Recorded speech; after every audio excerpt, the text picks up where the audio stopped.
I love to watch God being himself. You know, he does things that you don't expect. He pulls things all together. And sometimes you don't even realize that he's been at work until it's over. And then you go, oh my gosh, how did God pull all of that together? And I wasn't even aware of it. So this sermon is really special to my heart. And I'll explain later how it came about. Dawn Warner preached a message when she was here that was titled, Whose Head Are You Living In? And that was really a super message. But today we're going to look at what happens when we live out of our own heads, because that can surely be a problem. We make assumptions all the time, and we don't even realize it until God persuades our hearts that there's a better way to live. And I'm sure God is always persuading our hearts. It's just that we can't always hear. At least I sure didn't. What our minds, our carnal minds want to do is we want to automatically fill in the blanks. And this happens effortlessly. We have involuntary muscles in our body that are working all the time. Our eyes blink. We don't ever think about it. We swallow. We don't ever think about it. We're not aware of it unless there's a problem. Otherwise, we can really go our whole lifetime and not be aware that that's going on. That's the same thing that can happen in our minds. We can make assumptions effortlessly. We don't even know we're doing it. It just happens. And I tell you, it can happen a lot. I had no idea. But I know now that I made assumptions probably minimum 200 times a day. And I wasn't aware that it was ever happening. I thought my brain was supposed to be full of those things. I thought that those blanks were supposed to be filled in. But when we make assumptions, it brings a lot of pain and worry and anxiety that God wants to set us free from. I'm going to give you the definition of assume. To take for granted without proof. To take upon oneself. Undertake to assume an obligation. To take over the duties or responsibilities of. To take on, adopt, to be invested or endowed with. Now we're going to look at 3 of these definitions today. And the last one is to assume control. So these are the 3 definitions that we're going to look at. To take for granted without having proof. To take on and be invested or endowed with. And to assume control. We see a situation and we come to our own conclusions about it without having any proof about what's really going on. And then we invest our lives. I promise you, we do it effortlessly. We invest our lives trying to protect our conclusion. I want to say that again. We see a situation and we come to our own conclusions about it without having any proof that it's true. And then we invest our lives trying to protect our conclusions. All this happens effortlessly. And if somebody would have told me a month ago I did that, I would have assumed they were wrong. In fact, I would have known they were wrong. But you know, God has a way of just shining his light in the places so we can see clearly. And this thing that we do where we try to invest our lives in protecting our own conclusions, we mislabel that reasoning wisdom. Now, I'm going to explain for those that are online what's up on the screen. I have 2 letters. The first letter is A, and then the second letter is C, and there's a blank between the 2. Now, the carnal human mind wants to fill in that blank. Now, I'd like you to just think about it. Did you see a B in there? Did you think the letter B? Did you try to think of another letter to make a word? When we see blanks, We just effortlessly want to fill them in. We want to solve the mystery. We want to find the problem. And then we want to fix it. Our minds become so busy with this, and we don't even realize it. I found out the carnal mind cannot rest. It doesn't know how to rest. If it wanted to rest, it would. But it doesn't want to rest. It wants to work. It wants to solve all these things. So we make many choices every day, and we don't even realize it. It's effortless. Such as, I don't want you to do anything. I want you to just see if you can give the answer to yourself very quickly. Which leg do you put in your pants first when you go to get dressed? When you clasp your hands together, which thumb is on top of the other? When you wink, which eye do you wink with? You don't know, do you? It's because we do those things without even thinking. It's effortless. So we're going to look at Eve and how effortlessly she made assumptions. Okay, before we go any further, I don't want you to be thinking about putting your leg in your pants. I don't want clasping your hand. No winking. Okay, Genesis chapter 3, verse 6. And when the woman saw that the tree was good for food, and that it was pleasant to the eyes, and a tree to be desired to make one wise, she took of the fruit thereof and did eat, and gave also unto her husband with her, and he did eat. Now we're going to look at the assumptions that Eve made. She used her eyes to look at the situation. She looked at the tree and assumed the food was good because it looked pleasant to her eyes. And she also assumed that the tree would make her wise. How do we know that those were assumptions? Because they weren't the truth. She didn't come to those conclusions based on facts. She assumed that the fruit would make her like God. She assumed she could be like God through her own effort. About 90% of the church is making those same efforts all the time, effortlessly. And you know, there's something funny about assumptions. They usually don't remain in one person's head. Oh, no. We have to pass those assumptions on to somebody else. So she passed it on to her husband, Adam. We have a need to be validated in our assumptions, and we get upset if we're not. We do everything we can to justify that our assumption is true. Do you know what is born out of needing to be validated by what we believe? All of the lusts of the flesh. But the one I'm going to mention right here is gossip. Because that's what happens. We make an assumption and we go tell somebody else. And we want to validate that assumption and say it's true. And so then we tell them. And it spreads and spreads and spreads. There were many things that Eve assumed that day. She assumed that God was not as good as he said he was. She assumed that she couldn't trust him. She assumed that she had to get her life through her own efforts instead of trusting in God. But all of her assumptions were wrong. You know, that is what I found out. What? I said all of her assumptions were wrong. And what I found out, you might want me to repeat this one too.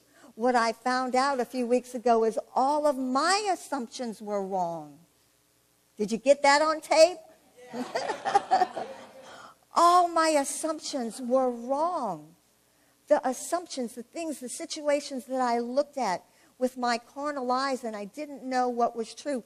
I filled in the blanks effortlessly and I thought I had the facts, even when I didn't.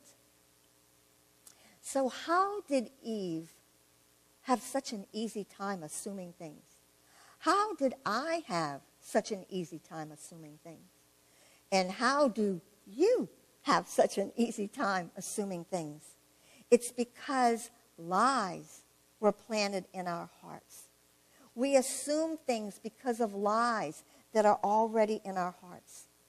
The serpent talked to Eve and put doubt in her heart, suggested to her that God wasn't taking care of her, that he wasn't as good as he said he was.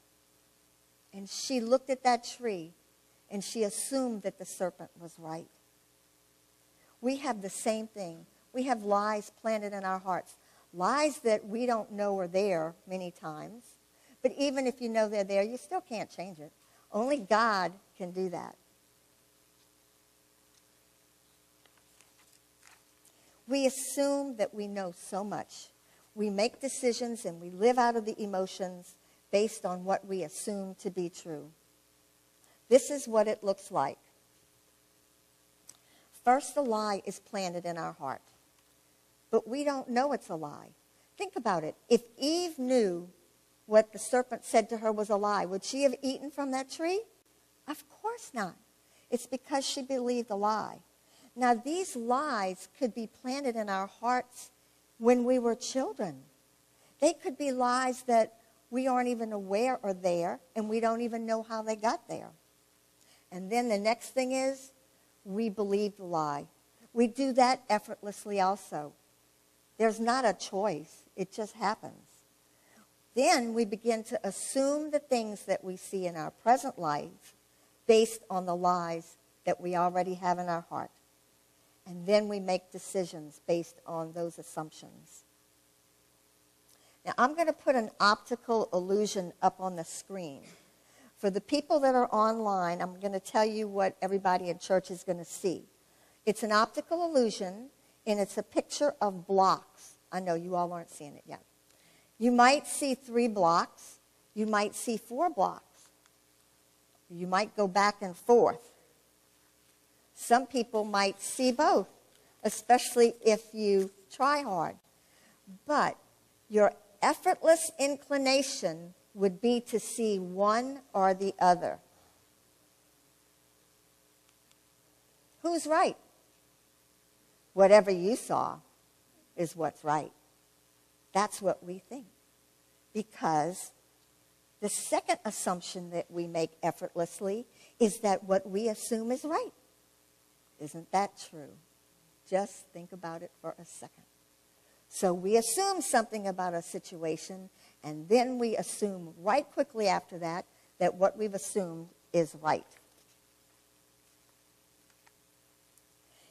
Why do we feel the need to be right? Man, I know it's not just me. That is a big deal. Everybody just wants to be right. But there's a reason that we want to be right, why we have to be right. It's because we don't see ourselves clothed in God's glory. We don't see ourselves clothed in God's glory.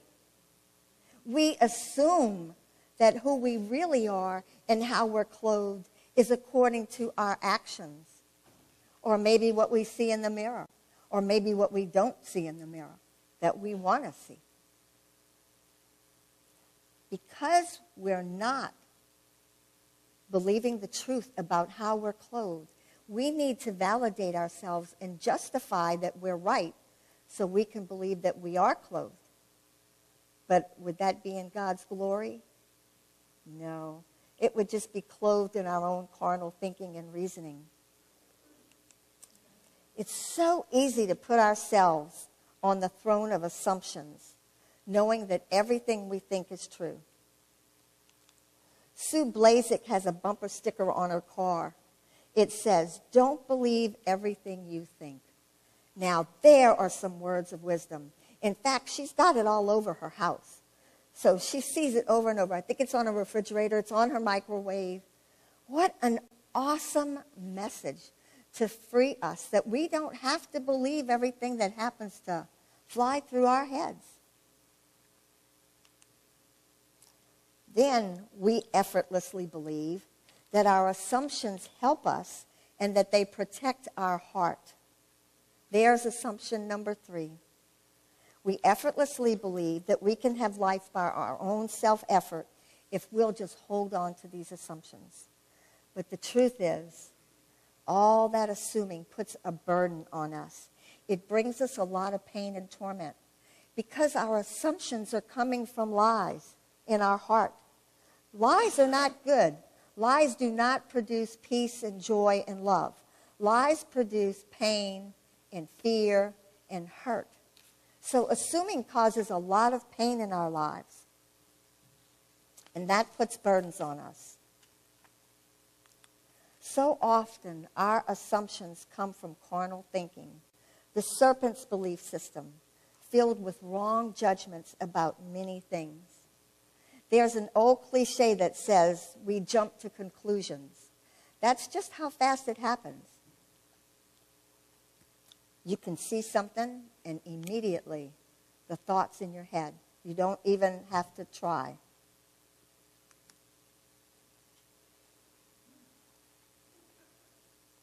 Yeah, it's going to get better. When we live out of what we assume, 98%, and I'm really stretching it, it's probably 99.9% of the time we're wrong. And that's a hard pill for us to swallow. But let's face it, when we draw our own assumptions that are already based on lies, what else could come out of it but something that isn't true? Now I'm going to show you a few more pictures. And I'm going to describe what they are for the people that aren't in this room. But I would like you all to just enjoy these. They're a little bit funny. This is a picture of two women standing in the wind. The wind is blowing one lady's hair behind her. But because the picture is only in 2D, it looks like the lady's hair is being blown up the second lady's nose. And if you look really carefully, it almost looks like that lady is snorting the other lady's hair. Now, we'll look at that and we'll take a look quick and say, we know that can't be true, right? Did anybody really believe that that's what's going on? No, you just have a good laugh. You know why? Because you don't believe any lies about that. You don't have any preconceived thoughts. You don't have any lies planted in your heart. So when you see that, you know it's a funny picture and it really can't be true. Okay, here's a few more funny examples. Now this looks like two women that have one head, but actually they're just hugging and one lady's head is hidden behind the other. This picture looks like a boat is suspended in the air. This looks like a man is missing the top part of his body. And this person seems like he's lost his head. Now, I'm making a lot of fun of this because I want to take something that's a serious problem in our lives and I want us to be able to laugh at it. We assume things incorrectly, and that does cause a lot of problems. But it does not take away our innocence. It does not say anything about who we are. It does not change the fact that we're the God kind. There's no reason to feel guilt. We can laugh at it and say, I am still who God says I am. And God says I'm perfect and complete. The only thing it says is that we're in a wrong belief system and it's caused us to believe lies. It isn't even really us. Romans 7, verses 15 and 17 say, for that which I do, I allow not. For what I would, that do I not. But what I hate, that do I. Now then, it is no more I that do it, but sin that dwelleth in me. Oh, how those verses have set me so free. When I goof up, I didn't want to do that. I don't want to on purpose hurt people's feelings. I don't want to make wrong choices. But the good news is it isn't even me. It's the wrong belief system in me causing those actions. So when we're assuming things that are wrong, All it says is that we're victims of the serpent's belief system. Paul describes that situation, and he says that when he's in that situation, he's a wretched man. But then he says something so wonderful after. He says, and it's God that will deliver us from that system. Don't waste your time getting upset or judging yourself. Don't even try to change it. Just give up. You can't change it at all. God is at work changing it. Otherwise, he wouldn't have me preaching this message. Because that's how we get free, by hearing the grace of God and what he does for us. So you can take a deep breath and feel the freedom. God is the one that's going to set you free from assumption. So this is what happens in the carnal system when it tries to overwhelm our thinking. We begin to paint a picture with our assumptions.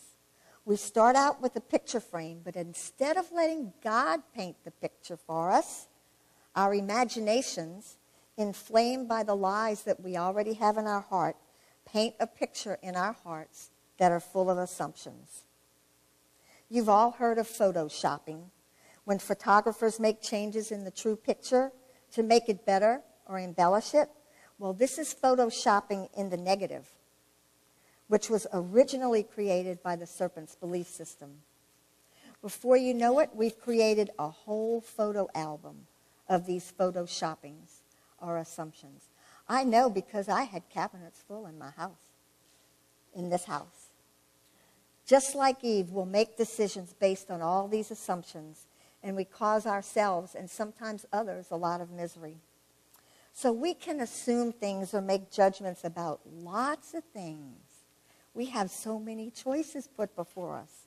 We can assume things about God, just like Shelley talked about the people that have had the devastation with the flood. There's going to be a temptation to believe, where was God? Why didn't God take care of my house? So we can assume things that are wrong about God pretty easily. We assume things about ourselves that aren't true all the time. We assume things about others. And we assume things even about our circumstances. You see how our head can get so full of all these things going on? So I'm going to talk for a minute about our circumstances. We take all of our circumstances and we put them into one of two categories. We do this without thinking. It just happens effortlessly. I want you to look at the two categories that we place all our circumstances in. They're really, it is very profound. Isn't that the truth? Everything, all of our circumstances, it's either good or it's bad. And we assume immediately that what we think about our circumstances is correct. We have this superior intelligence that's been influenced by the serpent's belief system to judge everything that comes into our life as either good or bad. You know, that's where that belief system came from. That tree of the knowledge of good and bad. And we don't have a clue that this is going on. In 1977, I was so upset when my husband told me we were moving back to Louisiana. I was so upset by what he said to me that I had a nervous breakdown. I saw it as the worst thing in the world that could ever happen to me. It didn't take any effort on my part. It's just what I believed. I know there are also a lot of people in this church that were devastated when their jobs or their circumstances brought them here to Slidell. Some have the nerve to say, in their assumptions though, just in their assumptions, that Slidell was a God-forsaken place. We've heard it, we've said it, we've felt it, we assumed it. How easy it is for us to judge things incorrectly. And now we have people that want to move to Slidell. We have somebody that already has moved to Slidell because they're finding that Slidell has become an oasis of God's grace and truth. and they want to be a part of it. Another word for assuming is judging.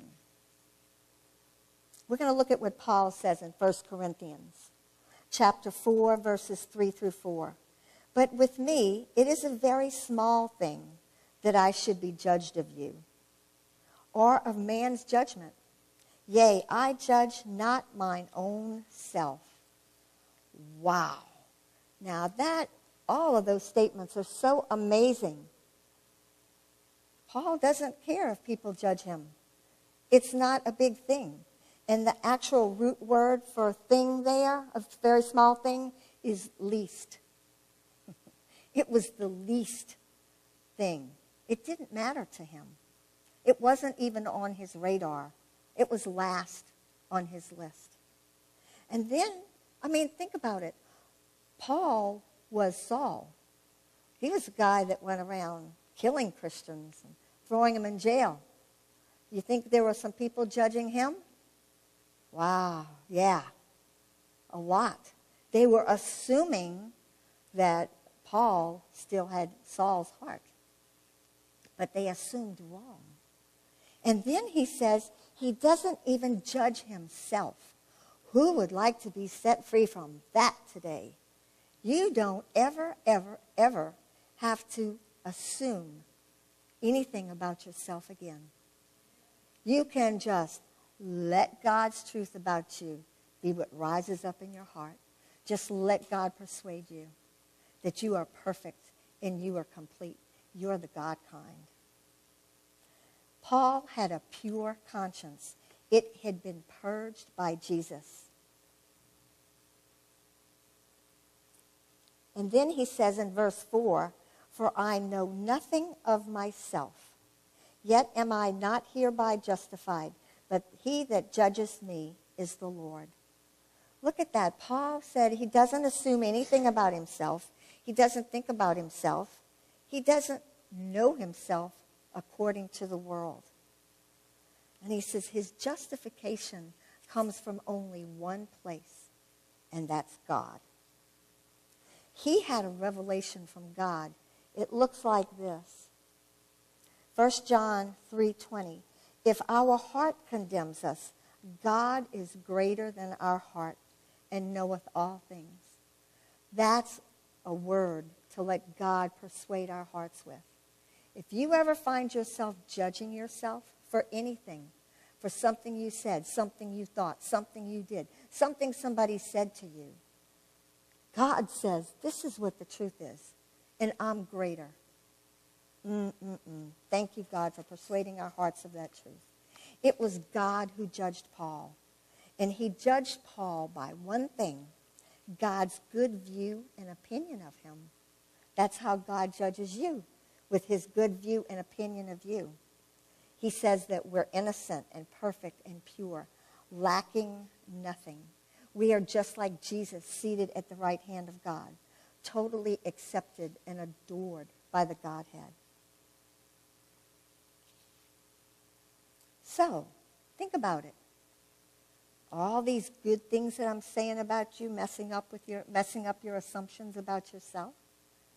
Or are your assumptions in complete agreement with God? That's the place he wants to take us to. We can't get there on our own. There's nothing we can do to get there. God is going to persuade our hearts, your heart, day and night until you believe the truth and no longer have the power to assume anything negative about yourself ever again. Living our lives from what we assume to be true is like living life through a grid. Now, I can still see you when I look through this, but I don't see clearly. And actually, I need to fill in some blanks because there are a whole lot of blanks. That's what it's like when we live through assumptions. It's like looking through a grid. 1 Corinthians chapter 4, verse 5 says, therefore, judge nothing before the time, until the Lord come, who both will bring to light the hidden things of darkness and will make manifest the counsels of the hearts. And then shall every man have praise of God. Wow. We don't have to judge anything. We can be set free from that. That is a heavy burden. It brings tremendous torment. And then when God comes, and this isn't talking about we got to wait for the second coming of Jesus. Where is Jesus now? He's living in us. He is here right now. That day that we can judge and see things correctly is right now.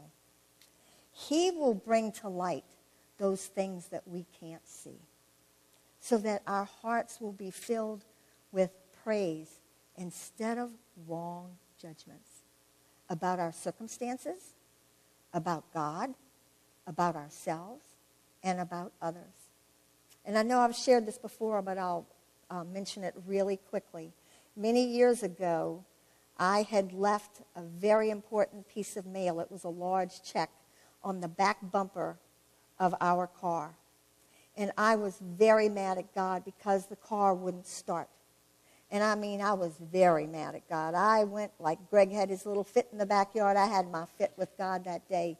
And how dare he not start that car, because I had taught my little 3-year-old to take authority over everything. And she was in the car saying, "You start, car, in the name of Jesus. Devil, you take your hands off of that car." And God let us down.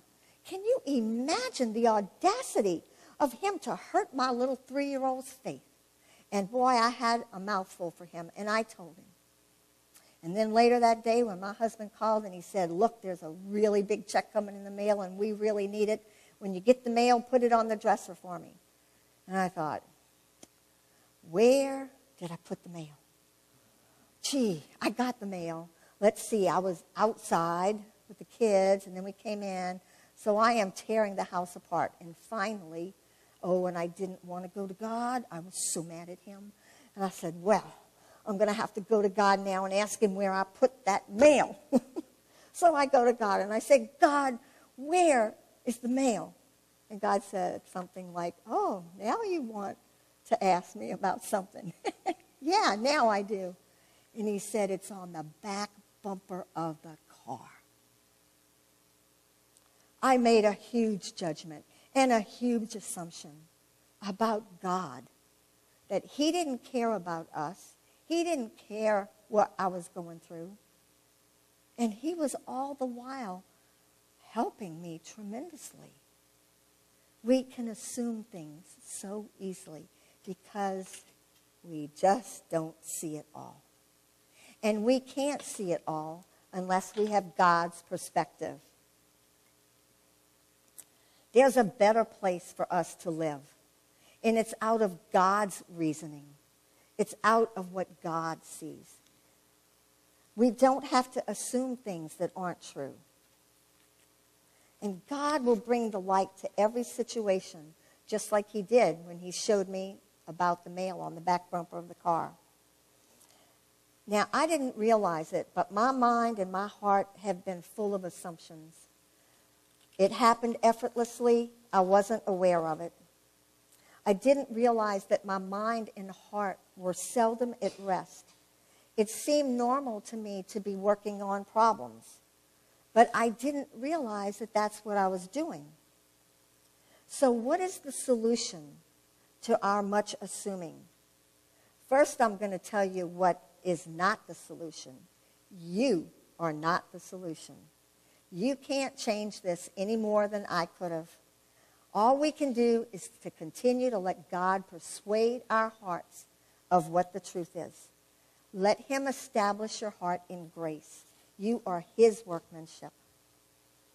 God removed my reasoning.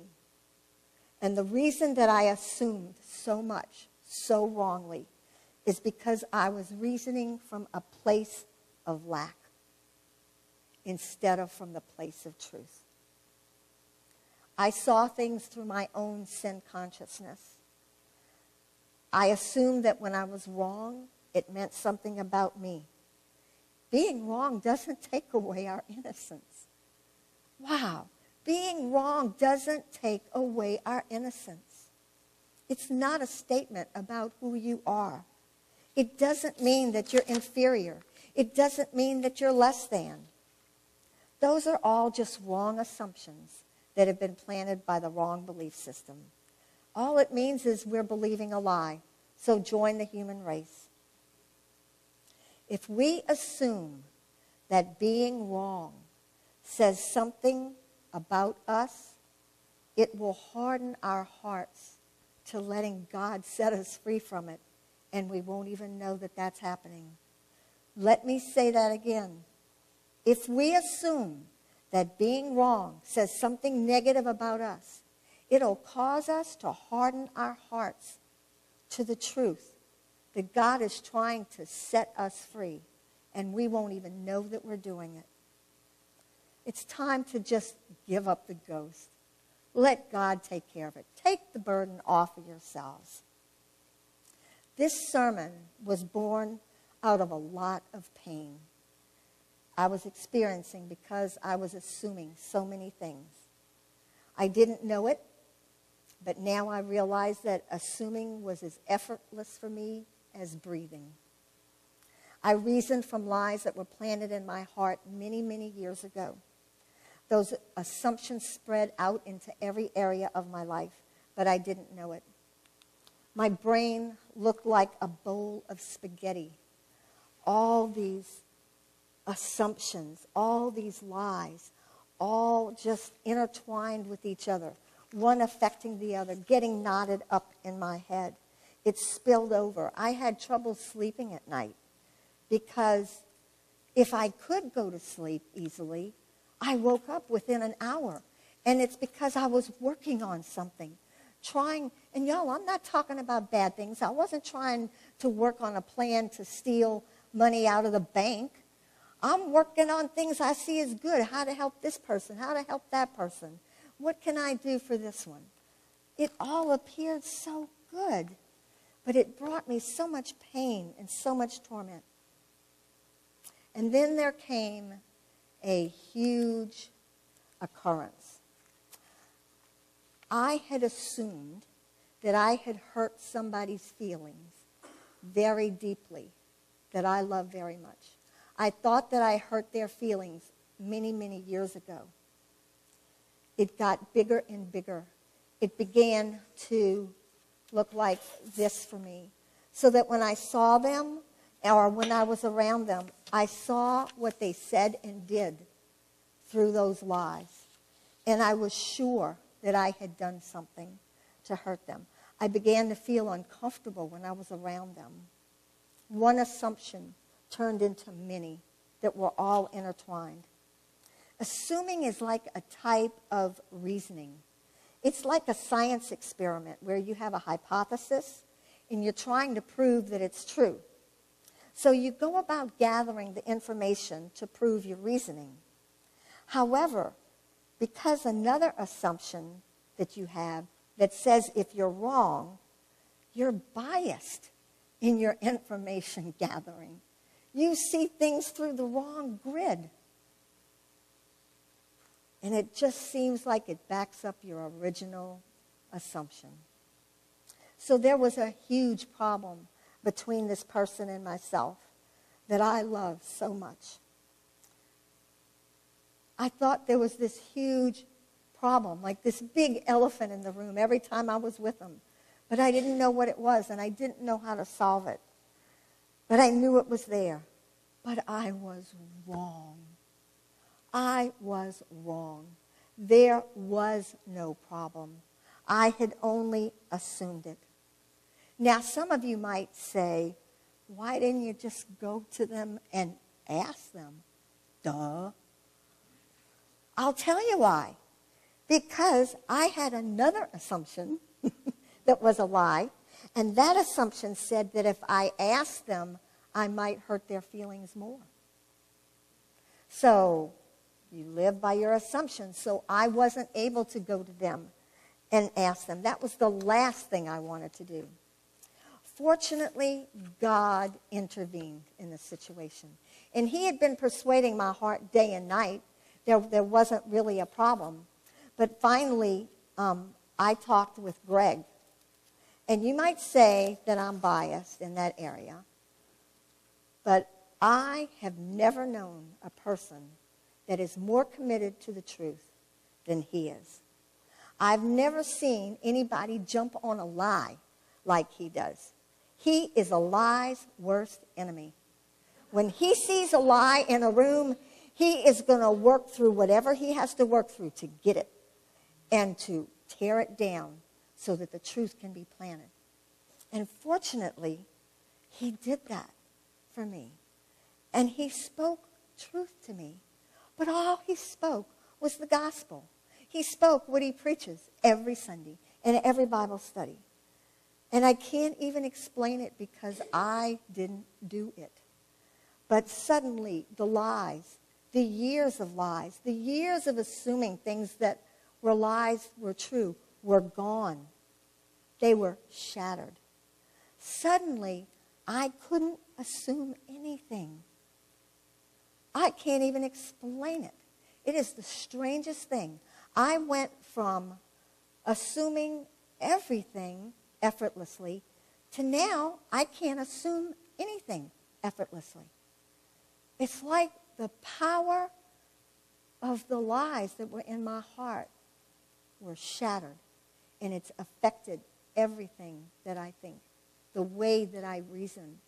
The way that I reasoned for 63 years is gone. Hallelujah is right. And how do I know that I'm set free from assuming?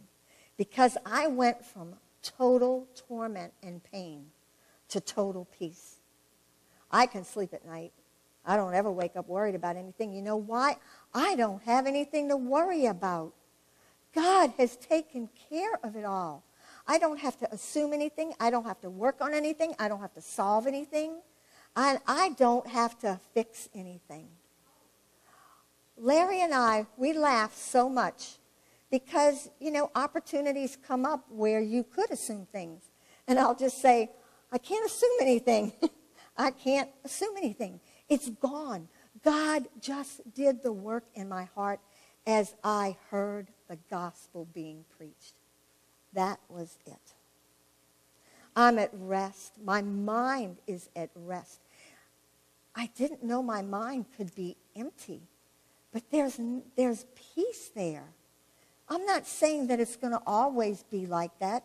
I'm sure that things are going to try to come in. Y'all, this just happened 2 weeks ago. 2 weeks ago. I'm not talking about something that happened a long time ago to me. This is a brand new thing for me. My mind and my heart are just in total rest. And it isn't that the things that I was concerned about before are gone. They're still there. But I'm not assuming anything. So they can't hurt me. Instead of assuming, it's been replaced with knowing and God's reasoning that God's got it. All those things I was concerned about, God is concerned about those things. God's working on those things. God can do so much more than I could ever do. And you know what? God doesn't have that grid. He doesn't assume anything. He knows the truth completely. When we assume things from our carnal reasoning, it causes the works of the flesh to manifest. Wrath, strife, all kinds of things. Just from one person having torment. Think about when you're upset about something. When we're upset about something, do we just spill joy all over the place? No. We spill other things all over the place, and it's not the fruit of the Spirit. But when our reasoning is from God's wisdom, it's the fruit of the Spirit that can manifest. Love, joy, peace, long-suffering, gentleness, goodness, faith, meekness, and temperance. Now I have this amazing feeling that I don't have anything to do. My mind is at peace and rest.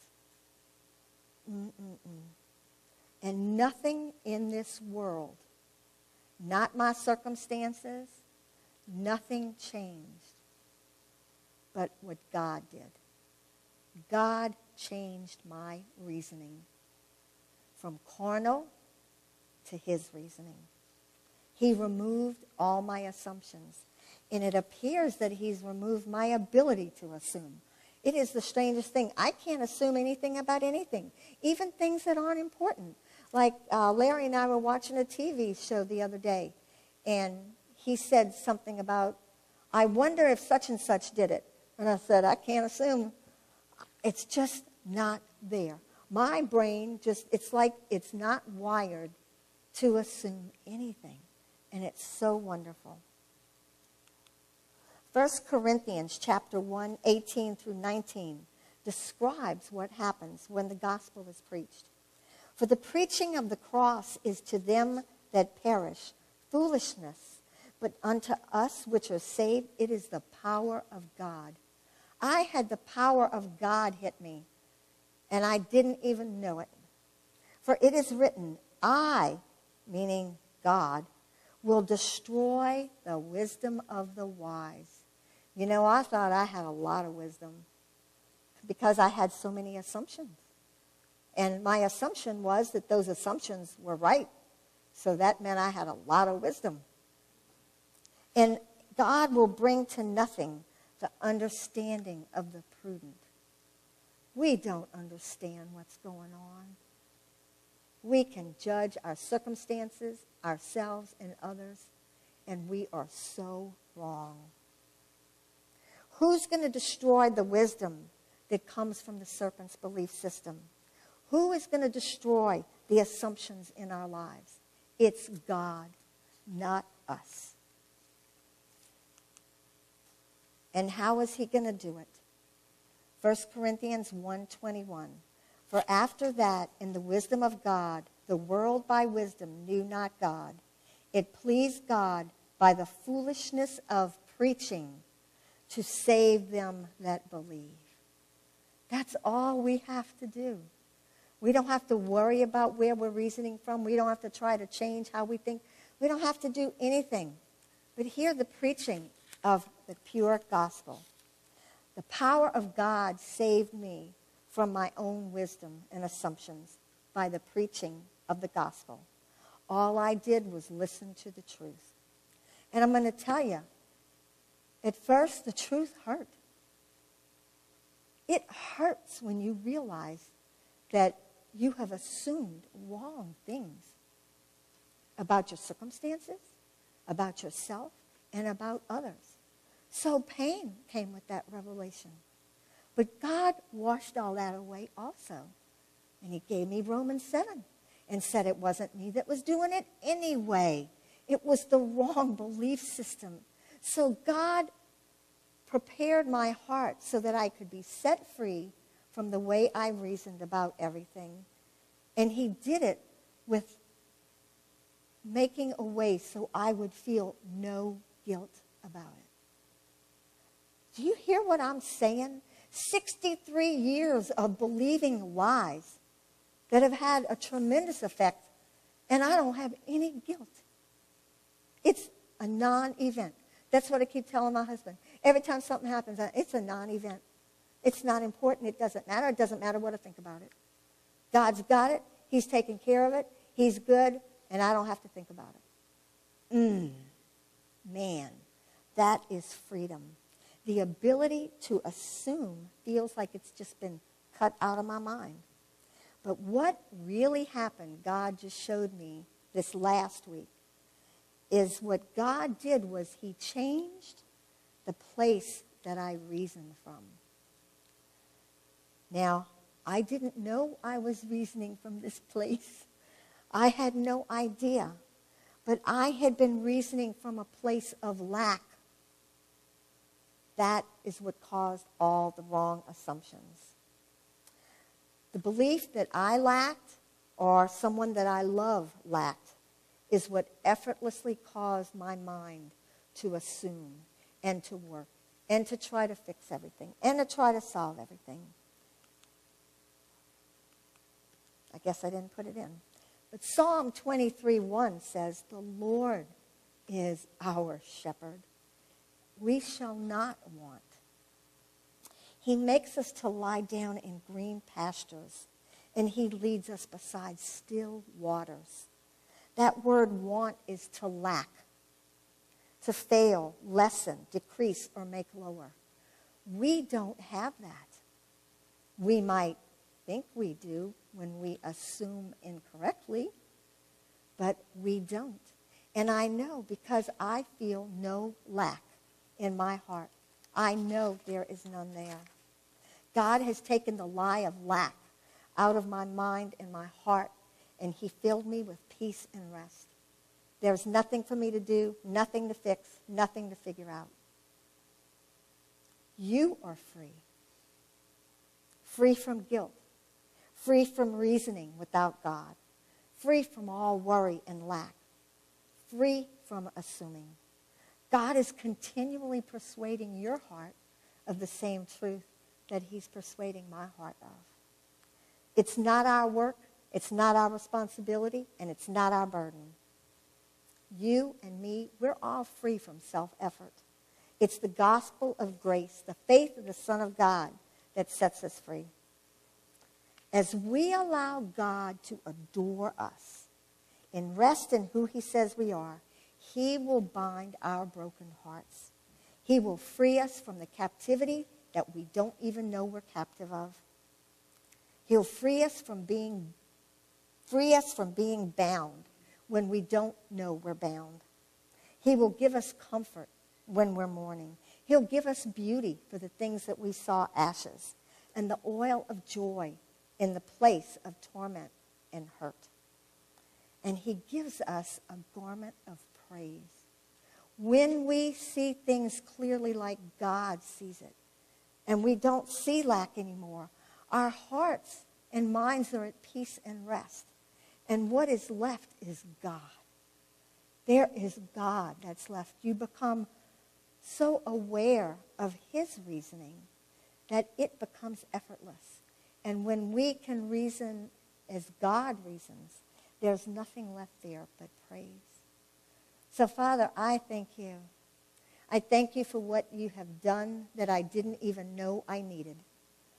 I thank you for all the people in this room listening online that will ever listen to this message, that will ever listen to the pure gospel, to know that you are persuading their hearts of truth, that you want to free all of us from the lie of assumption, that you want us to be able to look at circumstances and not put it in a box of good and bad. You want us to see everything through your eyes. You want us to be able to see ourselves through your eyes and others also. And I thank you so much, God, that it isn't our job. The burden isn't on us. We don't do anything. I thank you that you want to just continually, day and night, serve us up with huge platters of your adoration, huge platters of your reasoning, so that we can be set free. Thank you, Daddy. Amen. Wow. That's good.